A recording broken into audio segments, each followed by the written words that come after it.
Chrétiens de France, réveillez-vous, réveillez-vous. Shalom, bonjour à tous, c'est votre frère Joël. Je vous salue dans le précieux nom de Jésus-Christ. Que notre Dieu Tout-Puissant vous bénisse richement. J'espère que vous vous portez bien. Moi, ça va très très bien et je suis venu ici pour délivrer un message. Il y a 2 jours, j'ai reçu une vision de l'Éternel alors que j'étais quasiment en train de dormir. Donc je vais vous faire part dans un premier temps de cette vision. Je vais vous expliquer et ensuite je vais vous donner ce qu'il y a derrière, ce que ça signifie, quel est le message. On peut dire également quelle est l'interprétation de cette vision. Donc je rappelle ici certainement quelques esprits compliqués qui pourraient m'entendre que les dons et les appels sont sans repentance. Amen. Donc voici. J'étais en esprit et dans une grande forêt en France. Vous voyez, il y avait les arbres qu'on retrouve en France, les chênes, les bouleaux, les pins, etc., etc. Et il y avait toute une foule qui était en train de marcher. Des gens qui marchaient habillés un peu en tenue de randonneur. Et la forêt était immense. J'ai eu une vision globale de la forêt. Puis ensuite, vous voyez, c'est venu un peu se resserrer. Donc c'était dans la forêt, dans une espèce de... comme une grande clairière, une espèce de plaine. C'était environné de très grands arbres. Et il y avait une foule, des hommes, des femmes de tout âge qui se promenaient. Qui avaient avec eux des appareils photo, comment on appelle ça? Vous savez, les smartphones, voilà, des smartphones modernes, des iPhones, des choses comme ça avec lesquelles on peut faire des photos. Ils étaient en short, ils étaient vraiment en tenue légère. C'était une journée de beau temps. Et au milieu d'eux, il y avait un énorme ours brun qui était là. Et l'ours marchait au milieu d'eux. Lui n'était pas en train de se promener, il regardait de droite à gauche.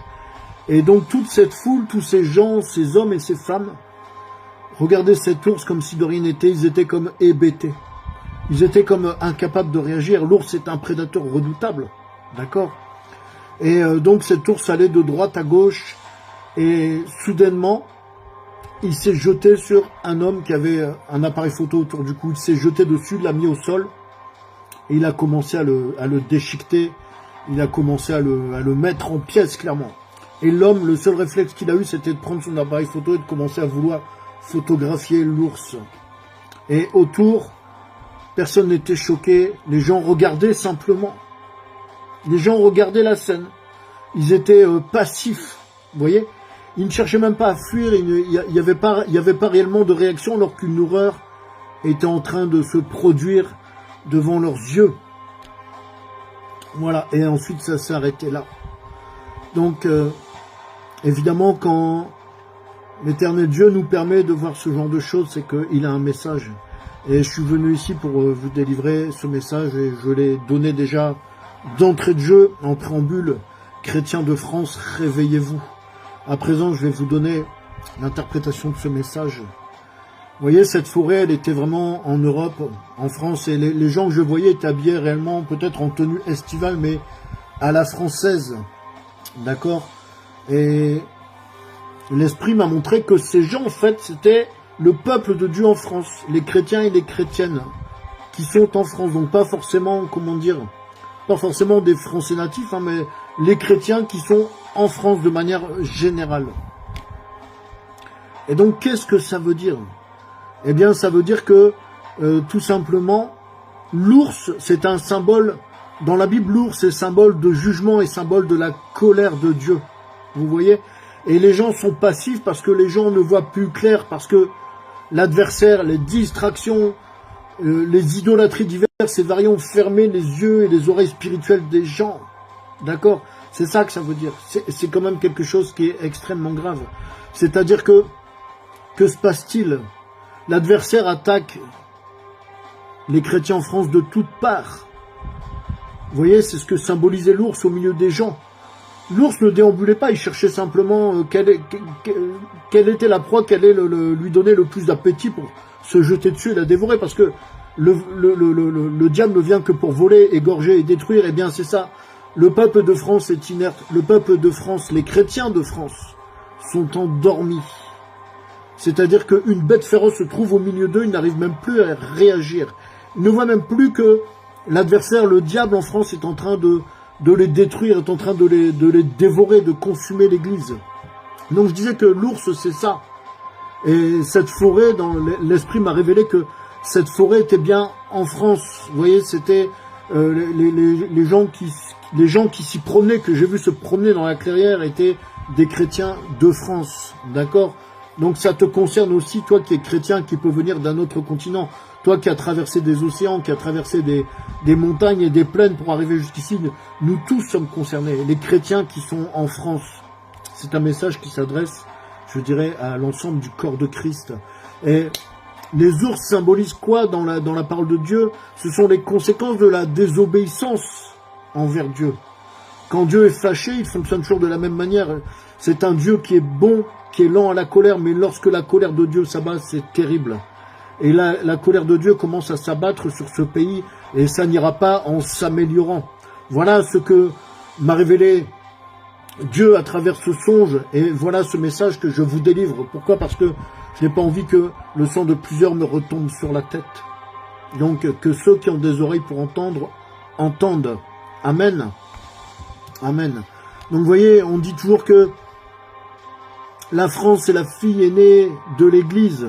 Donc, je prends ça parce que c'est un petit peu une donnée historique concernant ce pays, la France. Et puis, ce message, je dirais que ce message peut se décliner à divers pays occidentaux, mais là, c'est vraiment au peuple de France que je m'adresse, aux chrétiens et aux chrétiennes de France. Mon frère, ma sœur, la France, fille aînée de l'Église, fille aînée de Dieu, ça c'est l'histoire. L'histoire est là pour témoigner. L'histoire, ici, quand on dit cette phrase que tout le monde aime à répéter, c'est devenu une phrase qui est vide de sens, c'est devenu une phrase qui est simplement historique. C'est un ancien flambeau qui brûle et qui brûlait, qui ne brûle plus aujourd'hui. La France n'est plus la fille aînée de l'Église. Elle l'est d'une manière historique. En revanche, le Dieu que nous prions, le Dieu d'Abraham, d'Isaac et de Jacob, lui n'est pas un Dieu de l'histoire, lui n'est pas un Dieu historique. Amen. Et Dieu n'est pas un folklore du passé. Cette nation, cette France a été bâtie sur des valeurs chrétiennes. Ce sont encore aujourd'hui des valeurs chrétiennes comment dirais-je, qui sous-tendent l'ensemble de la société française, n'est-ce pas? Lorsque tu vas à l'église pour te marier, on te dit toujours que l'homme est le chef de la famille, il doit subvenir aux besoins de sa famille, ainsi de suite. Mais tout cela vient de la Bible, tout cela vient de la parole de Dieu. La France est un pays qui est imprégné de christianisme. Et le Dieu que nous prions n'est pas un Dieu historique. Jésus-Christ est le même hier, aujourd'hui et éternellement. Amen. On retrouve ça dans le livre des Hébreux. Dieu n'est pas un Dieu de l'histoire. Et ta Bible, mon ami, ta Bible, mon frère, ma sœur, elle n'est pas là pour décorer les étagères de ta bibliothèque. C'est ça que je voulais vous dire. Peuple de France, chrétiens de France, réveillez-vous. Réveillez-vous parce que l'ours est là. L'ours, c'est la colère de Dieu. Dieu est fâché parce que quoi? Parce que c'est ce que j'ai reçu dans cette vision. Dieu est fâché à cause de la désobéissance du peuple français. Il y a déjà eu de nombreux messages, il y a déjà eu plusieurs avertissements, mais les chrétiens de France ont toujours des écailles sur les yeux. Vous voyez? Ils regardent mais ils ne voient pas, ils écoutent mais ils n'entendent pas. Alors écoutez et entendez la parole de l'Éternel ici. Jésus-Christ est le même hier, aujourd'hui, éternellement. Parce que Jésus, oui, chrétien de France, Jésus est le Dieu tout-puissant. Jésus n'est pas seulement un petit bébé dans la crèche. Arrêtez de considérer, pour la plupart des gens qui sont en France, des chrétiens, des chrétiennes qui sont en France, arrêtez de considérer Jésus comme un petit bébé dans la crèche qui est dans les bras de sa mère. Tu dois chercher à mieux connaître qui est Jésus, d'accord? Vous voyez, en Jean 20, 28, il est écrit, Thomas lui répondit, mon Seigneur et mon Dieu. Jésus est Dieu, mes bien-aimés. Jésus est Dieu. En Jean 1, l'évangile de Jean, chapitre 1, les versets 1 à 3 nous disent comme ceci, au commencement était la parole, et la parole était avec Dieu, et la parole était Dieu. Elle était au commencement avec Dieu, toutes choses ont été faites par elle, et rien de ce qui a été fait n'a été fait sans elle. Amen. Jésus-Christ est le Créateur, la parole qui a créé toutes choses dont Jean nous parle ici, et qui est aussi repris dans Hébreux 11, 3, c'est bel et bien de Jésus-Christ dont il s'agit. Jésus-Christ est notre Seigneur, notre Dieu et notre Roi. Voilà pourquoi tu ne dois plus t'inquiéter quand tu fais face à des problèmes. Voilà pourquoi tu ne dois pas avoir peur face aux situations de la vie, face aux épines de la vie. Chrétiens et chrétiennes de France, vous qui professez être chrétiens, vous qui vous revendiquez d'être chrétiens, donc portez votre Dieu en étendard. N'ayez pas honte, n'ayez pas peur de lui, mettez-le en étendard. Je vais vous challenger ici. Vous avez tous des réseaux sociaux, plus ou moins. Donc mettez sur vos photos de profil, je suis chrétien simplement. Essayez d'assumer le christianisme que vous professez. Essayez cela. Pourquoi avoir peur? Jésus est avec vous, il vous accompagne. Dieu est avec vous, cessez de promener des regards inquiets autour de vous. Cessez de vous inquiéter, cessez d'avoir peur. Dieu est notre bannière, donc mais portons Dieu en bannière. C'est ce que faisaient nos ancêtres ici en France. Vous voyez, arrêtez de minimiser Dieu, arrêtez de cacher votre foi. C'est ce qui fait que l'Église en France s'est amoindrie, c'est ce qui fait que l'Église en France est devenue creuse. C'est aussi le fait que les gens ont une foi qui est intellectuelle. Les gens ont de fausses conceptions de Dieu, ils ont un évangile qui est réduit, ils ont un Dieu qui est réduit. Ils ne croient même plus en ce qui fait la puissance de l'évangile, parce que la parole nous le dit. L'évangile ne consiste pas en parole, mais en puissance. Amen. Beaucoup de chrétiens en France se retournent contre les choses qu'on voit, comme par exemple les cérémonies des Jeux Olympiques, etc. Beaucoup se plaignent, mais beaucoup de chrétiens eux-mêmes blasphèment contre le Saint-Esprit. Voilà pourquoi Dieu est en colère. Voilà pourquoi Dieu a déjà envoyé un ours pour commencer à dévorer les chrétiens et les chrétiennes. Comprends ce que je te dis, je suis en train de tenir ici un langage spirituel. Dans Matthieu 12, 31, il est écrit, c'est pourquoi je vous dis, tout péché, tout blasphème sera pardonné aux hommes, mais le blasphème contre l'Esprit ne sera point pardonné. Quiconque parlera contre le Fils de l'homme, il lui sera pardonné. Mais quiconque parlera contre le Saint-Esprit, il ne lui sera pardonné ni dans ce siècle, ni dans le siècle à venir. Amen. Amen. Alors qu'est-ce que c'est que le blasphème contre le Saint-Esprit? Le blasphème contre le Saint-Esprit, laisse-moi te dire ceci en tout premier lieu, le blasphème contre le Saint-Esprit a un rapport direct avec l'incrédulité. S'il y avait moins d'incrédulité, il y aurait pas mal de chrétiens qui ne blasphémeraient pas contre le Saint-Esprit. Et ce n'est pas parfois fait sciemment. Je m'explique. Le blasphème contre le Saint-Esprit, qu'est-ce que c'est? C'est le fait de refuser en son âme et conscience, c'est-à-dire librement, et en pleine conscience, le salut offert par Dieu. Le salut qui est aussi offert par le Saint-Esprit. On a deux baptêmes, on a le baptême d'eau et le baptême de feu. Amen. Blasphémer contre le Saint-Esprit, ça signifie quoi? C'est renier la puissance de Dieu, également ses manifestations. Les manifestations de Dieu qui se passent par le Saint-Esprit. Par les dons qui sont en action dans les croyants. Ça, c'est une grave incrédulité. Vous voyez quelqu'un qui rejette, par exemple, qui dit que la guérison divine n'existe pas. C'est ça, blasphémer contre le Saint-Esprit. Quelqu'un qui voit que un homme reçoit la guérison divine et vient dire que non, c'est faux. Ça n'existe pas, c'est du cinéma, c'est un trucage, ce n'est pas possible. Encore qu'un païen le fasse, ça peut se comprendre. Un païen qui est scientifique, qui ne s'appuie que sur sa médecine. Mais nous sommes des chrétiens. Nous ne fondons pas nos vies sur la science et la médecine, nous fondons nos vies sur notre foi, cette foi que nous professons, qui doit être une foi vivante. Nous devons marcher par la foi et non par la vue. Et faites attention, cessez. Il faut éviter de blasphémer contre le Saint-Esprit, c'est grave. Jésus nous dit bien que ce péché-là ne sera jamais pardonné. Alors toi qui te dis chrétien, mais qui ne crois pas dans les dons, qui ne crois pas dans les prophéties, qui ne croit pas dans le fait qu'un croyant puisse avoir une révélation, qu'un croyant puisse prophétiser ou guérir les malades. C'est pourtant ce que Jésus nous a demandé dans la Grande Commission. Voilà pourquoi Dieu est fâché. Parce que beaucoup de chrétiens en France, beaucoup de chrétiens ont une foi intellectuelle, beaucoup de chrétiens sont des hypocrites. Vous faites semblant de croire, vous êtes circoncis d'une manière intellectuelle, mais vous n'avez pas accepté Jésus dans vos cœurs. Parce que celui qui a une foi vivante, une foi véritable, ne va pas rejeter ces choses, ne va pas ainsi blasphémer contre le Saint-Esprit. Et la plupart des gens en France, qu'est-ce qui se passe? Pourquoi Dieu est en colère?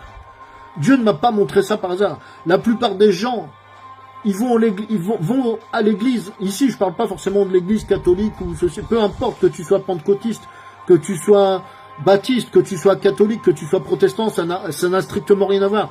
Le problème, c'est que les chrétiens de France, beaucoup de chrétiens en France se sont refroidis. Vous êtes tièdes.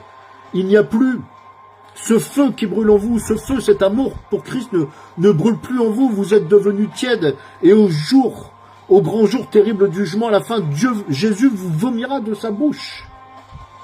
Il vaut mieux être un chrétien froid qu'un chrétien tiède. Reviens à ton premier amour, mon frère, ma soeur. Reviens brûlant comme tu étais pour Christ, pour la parole, pour l'évangile. Ne te contente pas de dire, de jeter comme ça un peu crânement, « Oh, moi je suis un chrétien, oh, moi je suis une chrétienne. » Non. Le dire c'est bien, le pratiquer c'est mieux. Amen. Certains vont à l'église, pourquoi? Parce que, oui, il faut y aller. Parce que dans la famille on y va, parce que mon papa et ma maman y allaient, donc j'y vais aussi. Ou pour d'autres motifs qui ne sont pas très glorieux non plus, ou par motif d'intérêt. Mais voilà d'où vient la colère de Dieu, c'est parce que vous êtes des chrétiens hypocrites. Vous allez à l'église pour regarder comment est habillée la voisine. Vous allez à l'église pour voir quelle nouvelle voiture vient de s'acheter votre frère chrétien. Vous n'y allez pas pour réellement louer, réellement adorer, réellement prier l'Éternel. Voilà d'où vient la colère de Dieu, parce que vous avez l'apparence de la piété, mais vous en rejetez ce qui est la force. Vous ne croyez pas au don spirituel, vous ne croyez plus au ministère du Saint-Esprit. Voilà, vous réduisez Jésus à un petit bébé qui est dans les bras de sa maman, à un petit Jésus qui est dans la crèche, alors que Jésus, le lion de la tribu de Juda, il est le Dieu tout-puissant. Il est le Dieu qui est vivant, il est le Dieu qui vit au milieu de nous, il est le Dieu qui vit en nous. Amen. Réveillez-vous, chrétiens de France. Réveillez-vous parce qu'il commence déjà à être presque trop tard. On est au début de la fin des temps. Voyez, arrêtez de faire semblant d'être chrétien. Arrêtez de faire semblant d'être chrétien. Mettez les genoux au sol. Criez à l'Éternel. Revenez vers Dieu avec crainte et tremblement. Retournez-vous vers Dieu. Sortez les Bibles de vos étagères. Dépoussiérez vos Bibles. Arrêtez de faire semblant, arrêtez d'être hypocrite. Parce que l'ennemi sournois et sanguinaire, il est là. Il est au milieu de nous, mais personne ne le voit. C'est comme dans cette vision dont je vous parlais. C'est cette vision que j'ai eue. L'ours se promène, c'est une bête féroce. D'autres bêtes féroces vont venir. L'ours se promène au milieu des gens, au milieu de la foule, mais personne n'y prête attention. Personne ne pense même à s'enfuir, à courir. Vous êtes tellement accro à votre technologie, vous êtes tellement accro à la science. Vous vous croyez tellement au-dessus de tout, vous n'avez plus besoin de Dieu pour rien. C'est ça que Dieu m'a montré dans cette vision. C'est ce que Dieu m'a révélé. C'est ce que Dieu m'a révélé. Les gens sont sans réaction. Ils voient des choses qui se passent. Mon ami, le combat est spirituel. Quand la Bible nous dit « Revêtez-vous de toutes les armes de Dieu pour combattre, pour résister face à l'adversaire, face au diable, face à ses ruses », c'est revêtir toute l'armure chrétienne, mais ce n'est pas pour aller frapper sur des gens. Quand Pierre a voulu sortir son épée pour couper l'oreille de Malchus, le serviteur du souverain sacrificateur, Jésus lui a dit « Rengaine ton épée ». Ce n'est pas ça que Dieu nous demande. Le vrai combat est spirituel. On a à combattre des entités mauvaises, des esprits mauvais qui sont dans les lieux célestes et qui sont en train d'attaquer ce pays. C'est ça que Dieu m'a montré dans la vision. Vous voyez, l'ennemi, il est là, il est sanguinaire. Pour l'instant, l'ennemi, cet ennemi qui est sournois, s'est attaqué à ce qui symbolise la chrétienté, le christianisme en France. Il s'est attaqué essentiellement aux bâtiments, aux symboles chrétiens, aux églises, mais prochainement, il va s'attaquer aux chrétiens eux-mêmes. La persécution va monter d'un cran. Soyons prêts, mes frères et sœurs. Soyons prêts parce que je vous le dis, la persécution va monter d'un cran. C'est le début des hostilités. Et ces choses nous ont été annoncées dans la parole. Le Seigneur Jésus en parle dans sa parole. La persécution La persécution est annoncée dans la parole. Il est dit, on vous livrera aux tribunaux, vous serez battus de verges dans les synagogues, vous comparaîtrez devant des gouverneurs et devant des rois à cause de moi pour leur servir de témoignage. Il faut que la bonne nouvelle, premièrement, soit prêchée à toutes les nations. Quand on vous emmènera pour vous livrer, parce que c'est ça qui va nous arriver bientôt. Ne vous inquiétez pas d'avance de ce que vous aurez à dire, mais ce qui vous sera donné à l'heure même vous sera donné par le Saint-Esprit. C'est le Saint-Esprit qui va te dire ce que tu auras à dire. La Bible nous le dit, on sera haï à cause du nom de Jésus-Christ. Mais qu'est-ce qui va faire notre force? Qu'est-ce qui va permettre aux chrétiens de tenir bon? C'est d'avoir été capable de revêtir toute l'armure de Dieu. C'est d'avoir été capable d'avoir une foi qui est vivante, de professer une foi et de manifester une foi qui est vivante, de manifester la vie de l'esprit. C'est ça seulement qui va nous permettre de tenir bon, de tenir ferme, parce qu'il y aura des temps difficiles. Les temps difficiles et pénibles ont commencé. Ce n'est que le début. Le Seigneur Jésus nous le dit dans Marc 13. Et celui qui sera dans les champs ne se retourne pas en arrière pour prendre son manteau. Malheur aux femmes qui seront enceintes et à celles qui allaiteront en ces jours-là, prier pour que ces choses n'arrivent pas en hiver.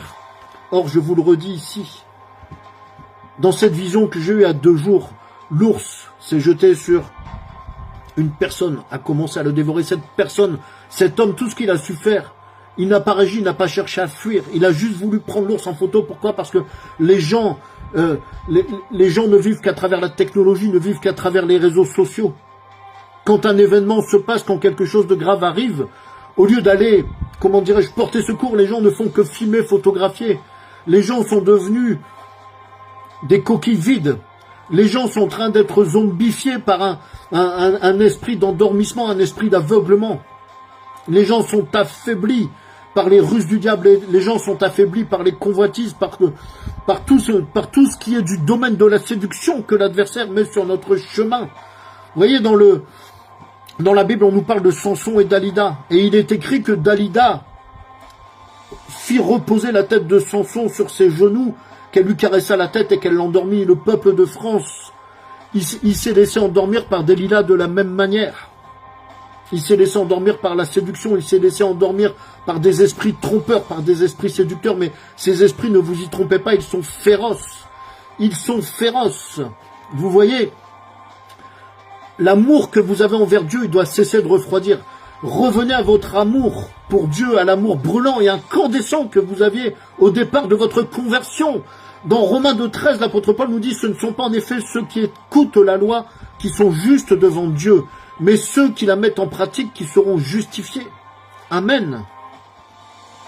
Chrétiens de France, réveillez-vous. Réveillez-vous, mes frères et mes sœurs. Parce que l'amour envers Dieu ne cesse de se refroidir. Les chrétiens baissent de plus en plus les bras. La plupart des chrétiens, ils sont devenus tièdes. Et comme je disais tout à l'heure, Jésus, cela, il va les vomir de sa bouche au jour grand et terrible qui s'annonce. Mettez la parole en pratique réellement. Sortez de votre petit évangile étriqué avec un petit Jésus bien gentil. Sortez de votre idolâtrie. Sortez de vos prostitutions spirituelles. La reine du ciel n'a rien à voir avec le christianisme. La reine du ciel n'a rien à voir avec le fait de prier le Seigneur Jésus-Christ. Elle n'est pas un objet d'adoration, d'accord? Elle n'est pas un objet d'adoration. Alors revenez à vos premiers amours. Ne vous détournez plus de Dieu. Toi aussi, je te parle à toi qui as traversé des océans, qui a traversé des vallées, qui a franchi des montagnes et qui est ici. Là, une fois que tu es arrivé dans ce pays de la technologie, ce pays de la distraction, toi aussi tu te laisses gagner par les ruses du diable. Repens-toi et mets tes genoux au sol. Amen. Le levain d'Hérode, ne le savez-vous pas, le levain d'Hérode est une peste. C'est une peste qui est très contagieuse et cette contagion a gagné presque tout le pays. Vous ne voyez pas pourquoi Israël a été dominé par Rome? À cause du pharisianisme, à cause de la mondanité. Et c'est ça, c'est ces temps-là que nous sommes en train de revivre ici en France actuellement. C'est ce que vous êtes devenus, les chrétiens de France. Vous êtes devenus des mondains. Vous vivez dans la distraction. Vous ne vous appuyez que sur la technologie. Vous faites semblant d'être chrétien, mais tout ce qui vous importe, c'est d'avoir votre argent. Tout ce qui vous importe, c'est la science. Vous menez une vie sans Dieu. Vous menez une vie sans foi ni loi. Vous vivez comme des bandits spirituels. Vous êtes un peuple de voyous spirituels. Et la plupart d'entre vous, dans les églises modernes, vous êtes des pharisiens. Si le Christ revenait aujourd'hui, vous le feriez crucifier, tout comme les pharisiens l'avaient fait crucifier à l'époque. Vous blasphémez contre le Saint-Esprit à force d'être légaliste, à force d'être incrédule, à force de rejeter ce qui fait la puissance de l'Évangile. Vous ne voulez garder que l'apparence de la piété. C'est la seule chose qui vous intéresse, c'est d'avoir l'air d'eux, c'est de paraître. Vous êtes dans le matu-vu spirituel. Repentez-vous. Repentez-vous, mettez les genoux au sol, criez à l'Éternel, prenez le temps de demander pardon à Dieu, prenez le temps de pleurer, d'implorer sa pitié, sa miséricorde. Pourquoi? Parce que vous êtes en réalité, vous êtes dirigé par la chair, qui de nos jours encore marche réellement par la foi. Si on devait donner un pourcentage parmi tous ces chrétiens qui sont en France dans les différentes églises, dans les différentes dénominations, je ne cible personne en particulier. Ça m'est égal que tu sois catholique, ça m'est égal que tu sois protestant, baptiste, pentecôtiste, ce que tu veux, ça n'a aucune importance. Mais si on devait donner un pourcentage, quel est le pourcentage des frères et sœurs qui marchent encore véritablement par la foi, qui marchent en étant appuyés sur Dieu, qui ont la crainte de Dieu? Combien? Quel pourcentage? 10%, 15%. Pour le reste, vous n'êtes que des pharisiens. Vous êtes atteints par le levain d'Hérode, vous êtes atteints par cette peste qu'est la mondanité. C'est ça la vérité. Et c'est pour cela que Dieu est fâché. Et c'est pour cela que Dieu commence à envoyer ces bêtes sauvages pour vous dévorer. Je vous l'ai dit tout à l'heure. L'ours est le symbole de la colère de Dieu, du jugement de Dieu. C'est pour cela que Dieu m'a permis de voir cela dans la vision. Ne vous étonnez pas lors des persécutions. Ne vous lamentez pas à cause de la christianophobie qui ne fait que croître et grandir. Chrétiens de France, je vous le dis, l'Église de France doit se relever. L'Église de France a un genou à terre, mais elle doit se redresser au nom de Jésus. L'Église de France doit réellement se redresser. Je ne parle pas des bâtiments, je parle de la véritable Église de Christ. Quelle est la véritable Église de Christ? C'est moi, c'est vous, nous sommes les pierres vivantes, c'est nous la véritable Église de Christ. Jésus l'avait dit à la dame au puits, vous n'aurez plus besoin d'aller sur la montagne ou à Jérusalem pour adorer parce que Dieu est en nous. C'est vous, c'est moi la véritable Église. Le corps de Christ est un. Le corps de Christ est un sous un même esprit, sous le même Saint-Esprit. Amen. Jésus est la tête du corps et nous en sommes les membres. Jésus est la tête du corps mystique de Christ. Tu es un membre, tu es une membre du corps mystique de Christ. Donne-moi un amen là-bas. Alléluia. Amen. Est-ce que tu penses que c'est en allant 3 fois par an à l'église ou en priant 5 minutes par-ci, par-là que tu vas pouvoir sortir de ta torpeur? Sortez des séductions du diable. Sortez de votre endormissement, le dormeur doit se réveiller. Sortez de votre torpeur spirituelle. Laissez un peu vos téléphones portables se reposer. Laissez les séries à la télé tranquilles un peu.